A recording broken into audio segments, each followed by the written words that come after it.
आता बातमी आहे पावसाळी अधिवेशनात घडलेल्या अजब प्रकाराची। विधिमंडळाचं पावसाळी अधिवेशन सुरू आहे।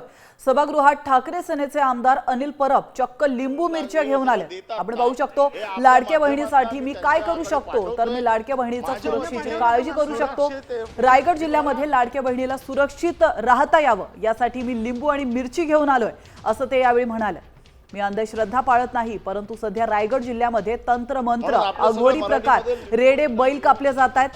पालकमंत्री पदासाठी हे सगळं सुरू आहे, त्यामुळे बहिणीच्या सुरक्षेसाठी मी काहीतरी करूच शकतो, म्हणून मी लिंबू मिरची घेऊन आलोय, असं परब म्हणाले। हे आपल्या माध्यमातून मी त्यांच्याकडे पाठवतोय। माझ्या वतीने सुरक्षित मी तुम्हाला माझ्या बहिणीची सुरक्षा, मला भीती वाटते जाता येता कधी रस्त्यात अपघात होऊ नये, कुठला मंत्र त्यांच्यावरती येऊ नये, अघोरी प्रकार कुठले होऊ नये, म्हणून भावांचा आशीर्वाद म्हणून मी बाकी तर काय करू शकत नाही। खरं म्हणजे मी अंधश्रद्धा मानत नाही, परंतु मी सुरक्षा कवच माझ्या बहिणीला असावं।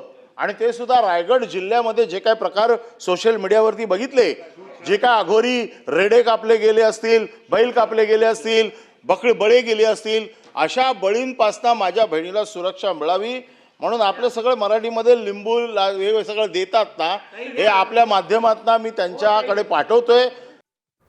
आता isakal.com आहे देशातील नंबर 1 ची मराठी न्यूज वेबसाईट। प्रत्येक अपडेटसाठी isakal.com ला नक्की भेट द्या।